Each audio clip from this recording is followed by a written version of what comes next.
Hi guys, I'm back again with another reaction video, and today we're reacting to the Transatlantic slave. Okay, that took me a while. And then this is a crash course of Black American history. I never took this in school. I never took any sort of like Black history. No, over here we learn about, of course, Philippine history and world history, and world history most of the time doesn't involve Black history. The only time I encountered anything remotely close to Black history was when we did literature, wherein we were introduced to Maya Angelou and Martin Luther King. Those are the only times, and most of the history that I know was from my parents and online movies and YouTube and stuff like that. So it's not 100% accurate to all those things, but I'm interested to check this out because it's a new video. It's recent, and probably they did a lot of research about this, so I'm really excited. I do remember though my brother, because I graduated from the same school as my brother, and I think 4 years or even it could have been 4 to 8 years after I graduated, that is when they introduced Black history to the school. Like, imagine how long it took for, and it's an international school, so it took about, let's say, 10 years before it was introduced in the curriculum to learn about Black history. How crazy, right? I don't know if other schools do that, but all the schools I've been to here, never, especially in the public sector and the private sector. I don't think they will touch base on that, but international schools probably will, because it's international, right? So anyways, let me stop talking and let's get into the video. Before we do start, don't forget to subscribe if you haven't already. Click that bell button to get notified whenever I do upload a video. Let's do this. See how excited I am. Hi, I'm Clint Smith, and this is Crash Course Black American History.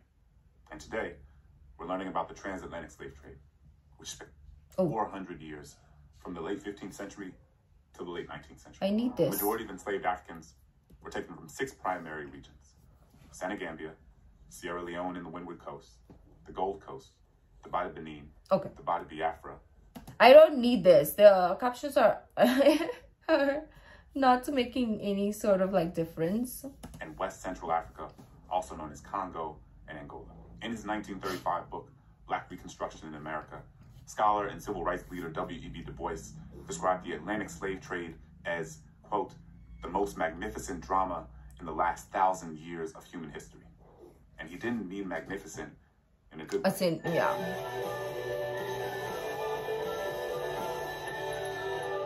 Is it just me or I'm deaf? Because I can't. I want to note up top that this episode will address some challenging topics, including sexual violence and images of extreme violence. We believe, however, it is important to discuss these ideas thoroughly so that we can fully grapple with the reality of U.S. history. An estimated 12.4 million people were loaded on slave ships and carried through what became known as the Middle Passage, which moved across the Atlantic and included many different destinations. It was named the Middle Passage because it was the second of 3 parts of what became known as the triangular trade. The first leg of the journey carried cargo like textiles, iron, alcohol, firearms, and gunpowder. This is where Ghana is located, where my dad is from, or where I'm from. So, okay. Europe to Africa's western coast. When the ships reached the coast of Western Africa, the cargo was exchanged for people. From there, ships loaded with human beings made their way to the Americas, where the enslaved Africans were sold in exchange for goods like sugar and tobacco before the ships made their way back to Europe. It's estimated that over the course of the Middle Passage, 2 million African captives died, their bodies often tossed overboard. I remember what some people might not know about the slave trade is that the vast majority of people did not actually go to the United States. In fact, far from it. Only about 5% of captured Africans were brought directly to what would eventually become the U.S. Oh, damn. The largest proportion, around 41%, went to Brazil. That is why in South America, right?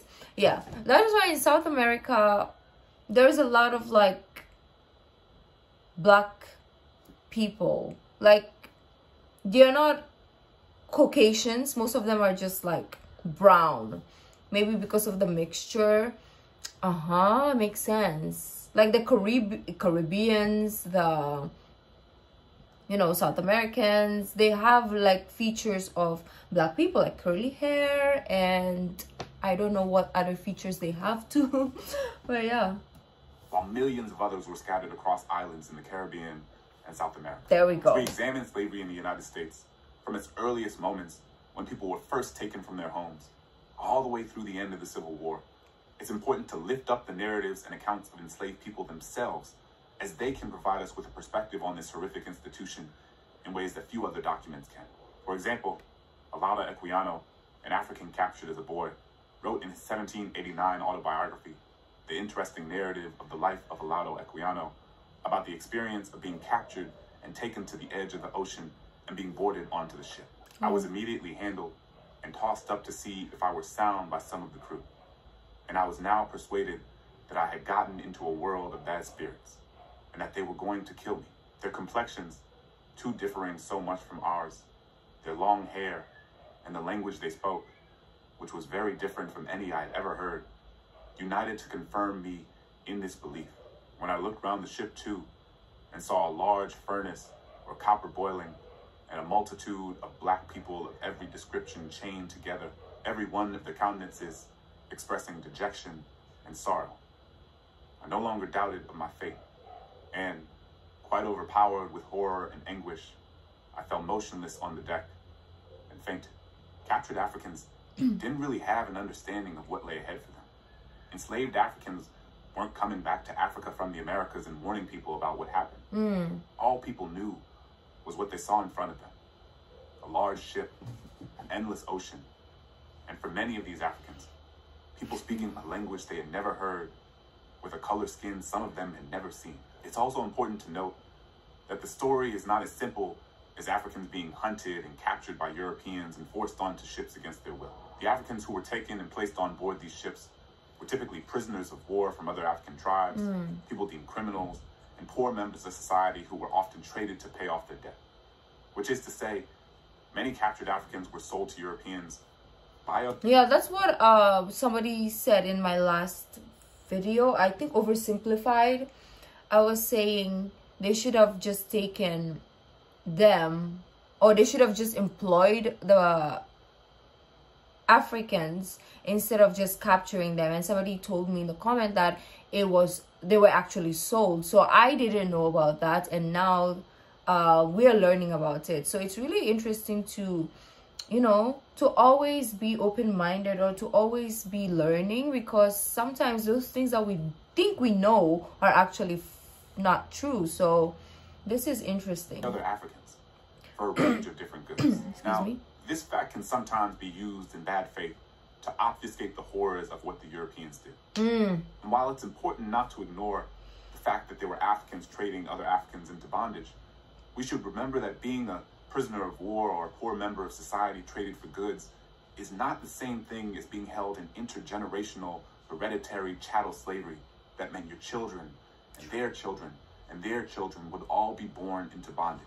That is something unique to the experience of slavery in the Americas. As the scholar Orlando Patterson has written, slavery is the permanent, violent, and personal domination of natally alienated and generally dishonored persons. You've likely heard about how horrible the conditions were on slave ships, but it's worth naming explicitly. The conditions on these ships were horrific. People were packed by the hundreds alongside one another, chained down, unable to move. The captured Africans were forced to relieve themselves in the same places where they slept, sat, and ate. As a result, the stench from the bottom of the ship, where there was little ventilation, was unbearable. Yeah. Disease was rampant. From yellow fever to malaria, from smallpox to dysentery, it is difficult to capture how abhorrent the conditions were. To imagine this It is helpful to hear from Equiano again. I was soon put down under the decks, and there I received such a salutation in my nostrils as I had never experienced in my life, so that, with the loathsomeness of the stench and crying together, I became so sick and low that I was not able to eat. The closeness of the place and the heat of the climate added to the number in the ship, being so crowded that each had scarcely room to turn himself, almost suffocated us. This produced copious perspirations, so that the air soon became unfit for respiration from a variety of loathsome smells, and brought on a sickness among the slaves, of which many died. Violence against captured Africans was a devastating yet ubiquitous phenomenon as these ships crossed the Atlantic. In an effort to keep people submissive over the course of their several weeks-long trip, enslaved Africans were tortured in a variety of cruel, unimaginable ways. Sexual violence was a common fixture as well. It was not uncommon for sailors to rape enslaved women while they were on board. But enslaved people didn't just passively accept the conditions that had been thrust onto them. They resisted in a myriad of ways. Some of these ways were individual, and some of them were collective. All of them were attempts to reclaim some sense of agency and control in just inconceivable circumstances. Sometimes they were as explicit as staging revolts meant to overthrow the crew. And sometimes they included individual acts of resistance, like refusing to eat or jumping overboard. Now, the idea of all these things I saw in Roots. So Roots gave us kind of like actual representation. I remember how long it was. It has like different CDs, right? Oh, I don't even know where it is now. Oh, I think I have to buy it and keep it for like for a lifetime, because that would be beautiful to share to your children or to other people as well. Trying to take one's own life might seem like a strange sort of resistance to some. But what you have to consider is that these captured Africans represented money, real money, to those who were holding them in chains on these ships. So someone attempting to take their own life represented the ability to determine the outcome of your life for yourself, rather than having it imposed on you by someone else.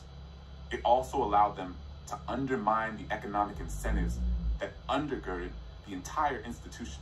Furthermore, in the case of jumping overboard, some of the captured Africans' spiritual beliefs gave them the sense that if they could just make it into the water, the ocean would carry their bodies home. Sometimes, as a result, the enslavers on the ship would put nets on the side of the boat to prevent people from jumping into the sea. One of the most heinous responses to slave resistance during the Middle Passage came in the form of something called speculum orum, which was a screw-like device that forced someone's mouth open and allowed the resistant African to be force-fed against their will. It was not uncommon for this device to break someone's teeth, displace their jaw, or rip their mouth apart.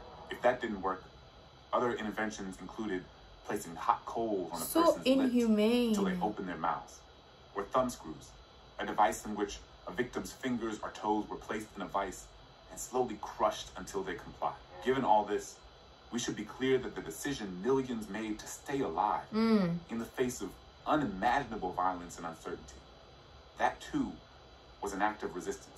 Historian Marcus Rediker identifies the period from 1700 to 1808 as the most destructive time of the transatlantic slave trade.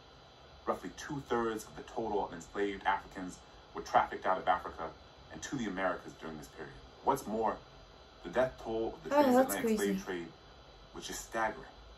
According to historian Jill Lepore, for every 100 people taken from Africa's interior, only 64 of them would survive the trip to the coast itself. Of those 64, only around 48 would survive the weeks-long journey across the Atlantic. Of those 48 who stepped off the ship, only 28 to 30 would survive the first 3 to 4 years in the colony. Before we go on, a quick note here about language. Throughout this series, we will try to be consistent in using the term enslaved rather than slave to refer to African and African descendant people. That is the best way, because it's not I'm just gonna say okay, guys. It's not we didn't want to be slaves. So enslaved is the best way, because they were forced. Here in bondage. This distinction is important because saying enslaved person or enslaved worker or enslaved human being centers the personhood of that individual and emphasizes that slavery is a condition that was involuntarily imposed on someone. Correct. Rather than being an inherent condition. I love the way he speaks. Someone's existence. Like the way he explains things is very... I don't know how to say. It's very proper.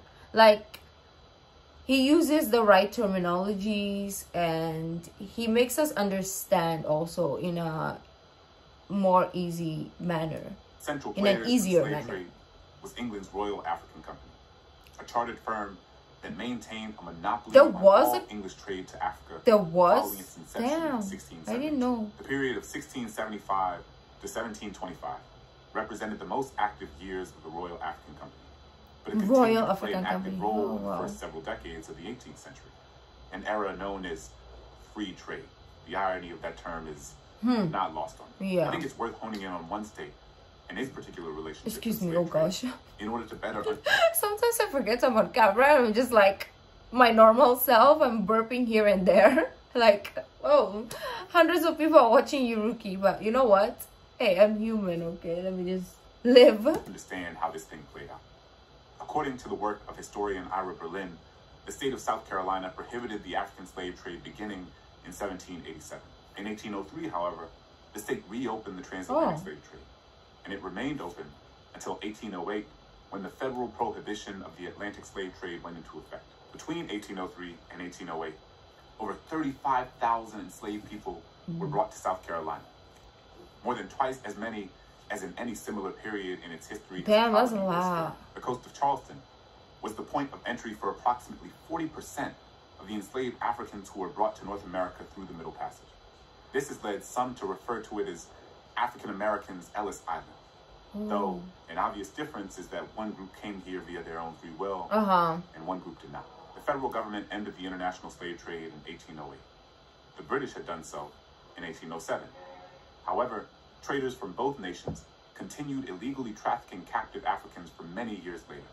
And while the international slave trade was abolished in the United States, the domestic slave trade would continue. In Britain, it took another quarter century before slavery was officially abolished in 1833. And in the United States, it took almost another 60 years in our nation's deadliest war to end it. Spanish and Brazilian traders continued trafficking Africans for another half century. Brazil, which remember had the largest portion of enslaved people trafficked across the ocean, was the final country in the Western world to abolish slavery, doing so in 1888.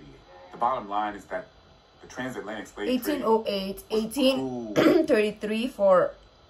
Why am I memorizing as if we have like a quiz? But, you know, maybe we'll need it one day in the future.